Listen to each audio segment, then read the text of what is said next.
안녕하세요. 부천부동산 스타트입니다. 1월 14일 일일 브리핑 해보도록 하겠습니다. 쌍용이해가 디오션 마이너스 30%, 과간드샵 마이너스 30%, 사진 롯데캐슬 더 클래식 마이너스 37%, 삼익뷰치 41%, 경남 마리나 38%, 엘크로 블루오션 마이너스 36%, 30% 이상 하락한 주요 아파트들 제목을 적어봤는데요.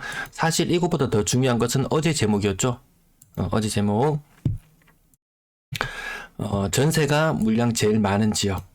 이거 가장 우려스러운 이 두 개의 괴리 보이시나요? 마이너스 0.1%지만 전세의 낙폭이 더 커지고 있다는 부분, 부산. 이 부분이 제일 우려스럽고 관심을 가져야 할 부분이거든요. 근데 이런 식의 제목을 달아놓으면 보지를 않아요. 네, 보지를 않습니다. 이런 자극적인 제목 필요할 때가 있는 것 같습니다. 자, 대출금리 기준금리가 0.25% 올랐습니다. 대출 3.5%, 기준금리 3.5% 보신 적 있으신가요?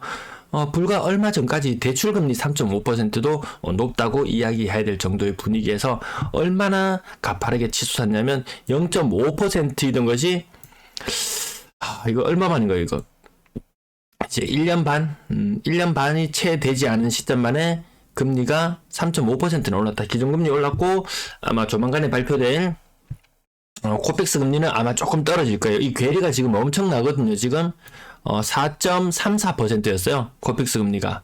근데 뭐 은행채 뭐 발행이라든지 이런 것들을 통해서 요 코픽스 금리는 조금 낮아질 것이다. 대출 금리도 조금 낮아질 수는 있을 것이다. 하지만 상단이 다시 8%를 뚫고 올라가는 이런 모습들을 봤을 때 호락호락하지 않은 시장이구나. 물론 신규 대출 금리 낮아질 수 있어요.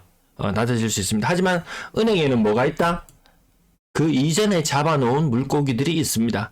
새로운 물고기들한테는 미끼를 새로 던져주고 일단 잡아놓으면 됩니다. 그래놓고 부족한 부분은 과거에 저금리로 대출 받았던 사람들, 단계적으로 변동금리 적용되는 사람들로부터 확 땡기면 됩니다. 지금 요거 계속 말씀드린데요. 특례 보금자리론이고 무식은 어떤 대책을 내놓고 거래를 활성화시키고 하지만 사람들은 이거 발등에 떨어진 불을 끄는 데만 급급하지 매수에 적극적으로 가담하기에는 좀 힘들다. 좋습니다. 9억 이하의 집을 사는데 최대 5억까지 대출을 풀로 땡겨줘요. 한 50년 정도 땡긴다 칩시다. DTI 비율을 맞춰서 DSR 기준으로 치면 거의 한 60% 정도에 해당하는 돈만큼을 빌릴 수 있다 칩시다. 금리가 지금 거의 한 5%로 5%, 한 50년 빌리면 금리 조금 더 높아지더라고요. 50년 5%의 금리로 빌린다. 이거 나중에 대환 어떻게 할 건가요? 대환 다른 걸로 갈아타기 할 때 가능할까요? 다른 은행으로? 다른 은행 DSR 비율 60%까지 올려주기 전까지는 힘들 것이다. 나중에 갈아타기 힘들어. 상당히 고금리에 묶여있을 수밖에 없어야 되는 사람들도 있어요. 근데 너무 무모하게 뛰어들 필요는 없을 것 같더라. 지금은 팔고 사는 시점이지 사고 팔아라고 하는 이 정책에 얼마나 거래량이 늘어날지는 모르겠어요. 거래량이 크게 살아나는 느낌은 들지 않습니다. 구독, 좋아요 부탁드리면서 자, 물량들 그리고 거래 현황 함께 살펴보도록 하겠습니다. 매도 물량 소폭 증가 39,848건. 이상하죠? 이 정책들이 발표나고 나면 물량이 줄어들어야 되는데 오히려 작년 말보다 약간 늘어나는 느낌. 하지만 또 일요일 월요일 동안 물량은 좀 줄어들 거예요. 물량은 줄어들 수밖에 없을 것이다. 왜? 안 팔아 전략. 뭔가 분위기가 바뀔 거야. 규제 나오면서 안 팔아. 근데 살려고 하는 사람, 이 사람들이 안 판다고 크게 외치고 있어요. 야, 분위기 다시 올라가, 안 팔아라고 크게 외치고 있지만 여기 철벽을 세워두고 매수를 고민하시는 분이 야, 안 팔아? 알았어 좀 더 기다려보지 하고 이렇게 좀 버티기 모드로 들어가지 않을까. 왜? 안 판다고 하면서 그 전에 있던 호가들도 하단 부분에 있는 것들 끌어올리잖아요. 지금 그 부분 조금 더 다시 한 말씀드리고요. 전세 물량 소폭 감소. 토요일은 조금 예외적이죠. 증가해야 되는데 감소한 날. 월세 물량도 소폭 감소했습니다. 전체 임대 물량 소폭 감소해서 34,400건. 자, 부산 분양권 매도 물량 한번 살펴보시면 1월 1일날 1,100건에서 1월 7일날 871건. 많이 줄었어요. 많이 거래돼서 사람들이 매물을 걷어들여서 줄였을까요? 아니죠. 다시 올라가고 있어요. 이건 세부적으로 조금 살펴볼 필요가 있어요. 한 번씩 매도 물량이 팍팍 꺾여버리는 그런 경우가 생겨요. 왜? 괴정동에 311 가구가 지난주 입주를 하면서 매도 물량에서 숫자가 사라졌다. 311만큼 숫자가 줄어들었죠. 근데 실질적인 감소는 274개였단 말이에요. 그러면 실질적으로 분양권 매물은 한 40개 정도 증가했는 거예요, 사실상. 이번 주 47건 또 증가했어요. 계속 지금 입주하는 아파트들을 제외하고는 분양권 물량이 증가해 나가고 있습니다. 자, 3월달 이제 전매 제한 해제되고 이런 시점들 다가오죠. 이때 되면 과연 이 지금 파란색의 2023년의 매도 물량은 어떻게 될 것인가? 많이 위쪽으로 치솟을 것 같지 않나요? 매수 심리 부산 일부 살아나는 걸로 보입니다. 하지만 60을 뚫을 때까지는 어림도 없다. 시장 분위기가 반전되는 데에는 60을 뚫을 때까지는 어림도 없다. 가파르게 치고 올라가는 모습, 2019년 가을의 모습, 이런 모습을 상상하고 계시나요? 그때만큼 거래량이 안 터져준다는 거죠. 요 모습 한번 기억해 놓으셔야 돼요. 지금 매수 심리 급격하게 치솟 올라가는 시점 있죠? 급격하게 치솟 올라가는 시점. 자, 그 시점은 거래량하고 비교해 놓고 보시면 확연히 비교가 되실 거예요. 자, 요게 회색선 부분이에요. 이만큼 거래량이 2배, 3배 막 치고 올라가야 됩니다. 그것도 그 전에 거래량 2,000건 정도 되는 수준에서 갑자기 4,000건, 8,000건 막 2배, 3배, 4배 거래량이 지속 올라가야 되는데 지금 시장 분위기에서 부산 월간 거래량이 한 1,000건 정도 되는 수준이잖아요. 1,000건에서 2,000건, 4,000건으로 이렇게 점프할 수 있을 것인가 라고 봤을 때 여전히 사람들은 가격이 높다고 느낍니다. 많이 높아요. 거래량 50건 중에서 신고가는 3건 있었고요. 직거래 비율을 여전히 높게 나타나고 있는 가운데 1월의 거래량은 그렇게 많지 않은 편. 900건 넘어서지 못하는 모습. 일평균 28건. 12월 달은 일평균 38건. 11월 달도 일평균 38건. 38에서 40건 정도의 거래량. 한 3개월 정도 효과 좀 봤죠. 그나마 규제지역 해제되고 나서 거래량이 좀 살아났는 게 저 정도에서 다시 이번 규제 해제인 거 맞나? 라는 생각이 들 정도로 거래량이 없는 모습 보여주고 있습니다. 강남 센트럴 아이파크, 대림 아크로빌, 주공아파트 5단지, 음마, 헬리오. 자, 요거 보시면은, 서울 지역 왜 가지고 왔냐? 서울 지역 상황도 보시면 20%, 30%, 30%, 이것도 거의 한 30%. 서울도 지금 이 분위기거든요. 이거 오늘 서울에 거래 신고된 거예요. 30%는 기본적으로 빠지고 있다. 부산도 다르지 않다. 대구도 다르지 않고 다른 곳들도 다 다르지 않습니다. 주간 실거래 지수 마이너스 0.5% 떨어졌다고 별로 안 떨어진 걸로 느껴지시나요? 일부 이런 아파트들 때문에 좀 덜 떨어지게 느껴질 수도 있습니다. 하지만 막상 하락을 하는 아파트들은 30% 이상씩은 거의 빠져주더라. 3호 가든맨션 한 25% 정도, 광안도시압 30% 정도 이상 빠지는 이런 모습 보여준대요. 해운대 아이파크 25억. 최근에 거래되는 가격 보면 마치 짠 듯이 25억으로 계속 거래가 되고 있고요. 그 이전에 한 18년도의 가격을 보면 15억 하던 물건이 25억으로 바뀌었다. 굉장히 많이 오른 건 아니죠.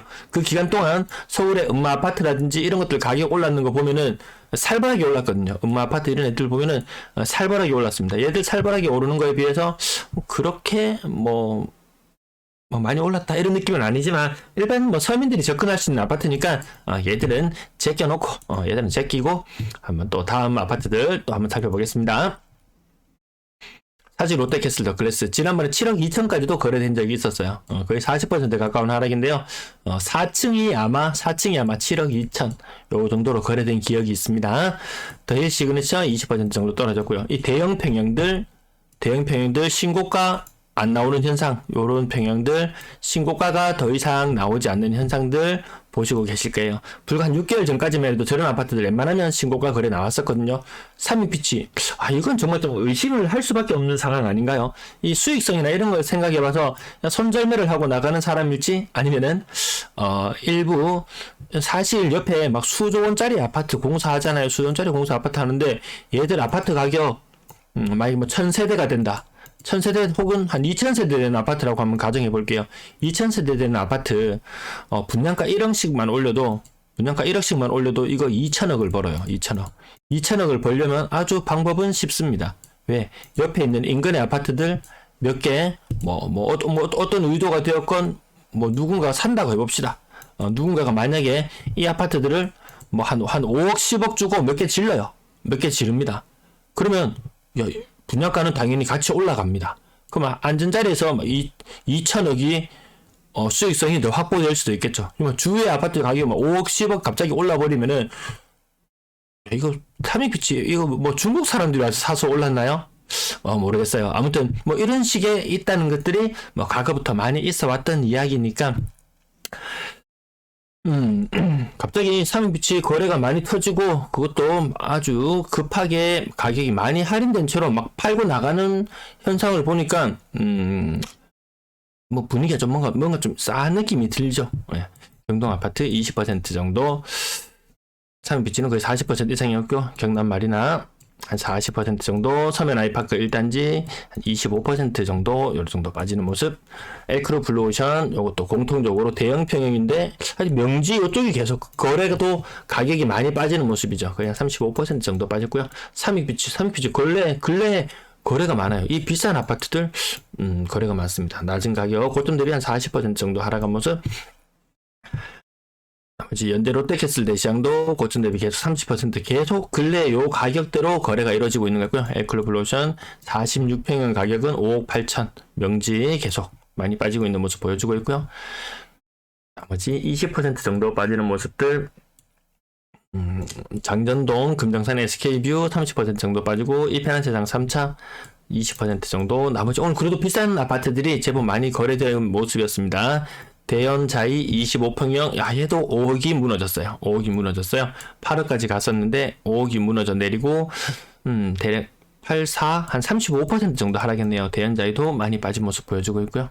나머지 크게 변동 없는 것들 지나가고, 대신 공원 한신 휴플러스 고점 대비 25% 정도 빠져서 4억, 18층이 4억. 그러면 저층은 뭐 또 이런 생각도 한번 해볼 수 있겠고요.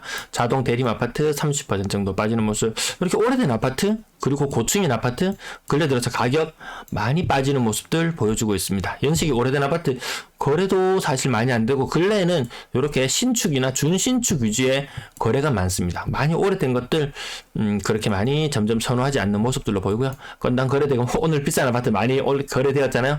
3억 천 수준까지 지금 올라와 있고요. 거래량 3천 건을 넘어가야 되는데 1월달에 900건 넘기겠나, 이런 조금 회의적인 모습을 볼 수가 있겠습니다. 3억 미만 비중은 50% 정도 수준. 다른 강연시도 저 비율이 계속 낮아지면서 50% 정도 수준을 유지하고 있더라고요. 6억 이상 거래량 껌딱지처럼 붙어있는 느낌. 6억 이상 비중 볼 필요도 없겠고, 분양권 거래 4건 있었는데요. 분양권 아무튼 직거래 비율은 높지 않은 편입니다. 지금 힐스테이트 4역 계속 이진 제인시티라든지 몇 군데 거래되는 곳들만 계속 거래가 나오죠. 사람들 5억 초반만 돼도 사실 비싼다고 보통 느끼더라고요. 4억 3천 이렇게 거래되는 것도 보이고요. 전세 거래량 199건. 그 199건인데 요거 한번 살짝만 볼게요. 어제 대비 오늘 신고 12월 1월 거래량 늘어났던 것들 세어보자면 대충 90건, 그리고 12월 거래량 증가분은 한 60건, 한 150건 정도 거래가 늘어나야 되잖아요. 150건 정도 늘어나야 되는데 여기는 199건, 거의 200건이 늘어났어요. 그 50건, 숨겨진 50건은 이 뒤늦게 신고되는 달 애들이 거래량까지 같이 포함이 됩니다. 그런 부분들 일부분 있을 수 있다. 갑자기 전세 거래가 확 살아나는 게 아니다. 또 이 200건 안에는 부영 사랑으로 부영도 한 15에서 20가구 정도 되니까 실질적으로 지금 거래는 그렇게 많이 늘어나고 있는 그런 분위기는 아닌 것 같았어요. 사진 롯데캐슬 더 클래식 4억 6천, 7억까지 갔던 전세 가격이 4억 6천으로 빠진다. 한 2억 이상 빠진 거 대충 동그라미를 한번 쳐볼까요? 2억 이상 빠진 것들 동그라미 쳐보면은 생각보다 많이 빠지고 있는 느낌, 그전보다 많이 빠지고 있는 느낌이고요. 대구편에서는 오늘 다뤄드렸는데 한 2.5억 전후의 거래, 그 가격대를 살펴보면은 대충 한 중산층 정도 되는 분들이 전세 사는 입장에서 어느 정도의 가격을 찾아갈 것인가라고 봤을 때, 사실 이렇게 4억 5억 하는 전세 사는 거 일반 사람들이 사는 거 거의 힘듭니다. 자기 자본 비중이 높은 40대 50대는 좀 가능할 수 있겠지만 2030이 접근하기에는 힘들다. 신축 아파트건 무엇이건 가격이 아마 많이 빠지는 모습을 아마 보실 것 같아요. 이게 좀 예외적으로 좀 높게 나오는 경우들도 있는데 지금 좀 많이 낮아지고 있는 추세. 동네 레미안 아이파크 전세 가격 3억 9천, 몇 가지 주요 아파트를 넣어보고요. 더샵 센텀파크 3억 7천. 아직까지 부산의 전세 가격은 조금 높은 느낌이에요. 그럼에도 불구하고 평균 전세 가격이 왜 이렇게 낮게 나오나 보면 사랑으로 구형 때문에 좀 그런 거 있고요. 지금 전세 비중이 굉장히 높은 걸로 보이고, 이런 추세 분위기로 간다면 전세 물량 금방 소진될 것 같은데 그게 아니라는 거죠. 평균 전세 가격 2억 수준까지 낮아져 있습니다. 이거 임대 아파트 때문에 계속 지금 낮게 보이는 현상. 그렇다고 많이 평균 전세 가격이 많이 높진 않아요. 2억 2천 요 정도 수준이면 대구하고 비슷한 수준이거든요. 그럼 대다수의 사람들은 2억 5천 전후에 전세를 계약하는 것이 국평이라면 그게 좀 일반적인 모습인 것 같아요. 전세 가격 보면 매매 가격도 어느 정도 유추해 볼 수 있을 텐데, 아직 부산이 매수 심리나 이런 것들 좀 일부 오늘 반등하는 것으로 보였지만 치고 올라가더라도 부산은 일단 후순위로 좀 밀립니다. 왜? 하락이 늦게 하락을 시작했기 때문에 하락률도 타 시도에 비해서 그렇게 심한 편도 아니었기 때문에 일단 많이 빠진 다음에 치고 올라간다. 먼저 여기 만약에 대구가 이런 식으로 올라간다면요, 부산은 뒤늦게 하락했기 때문에 상승을 할 때 하더라도 다른 지역이 반등하는 모습을 보고 조금 더 빠졌다가 아마 부산은 가지 않을까. 지금은 그렇게 생각합니다. 과거처럼 순환매 특정 지역으로 몰려가는 현상은 없고, 많이 빠진 지역이 가격이 많이 빠진 것이 가장 호재로 작용하는 그런 시장 분위기인 것 같습니다. 자, 월세 가격도 특별히 오르는 느낌 들지 않고요. 임대 거래량, 임대 아파트를 제외하고 나면 사실상 그냥 뭐 보통 수준의 모습, 작년 가을 갈색선 요 정도 수준, 한 4,500건, 전체 임대 거래량 4,500건. 그중에 월세 비중이 조금 높아져 있는 상태라고 보면 올해 전세 시장은 계속해서 빨간불인 느낌이네요. 네, 긴 시간 시청 감사합니다. 즐거운 주말 되세요.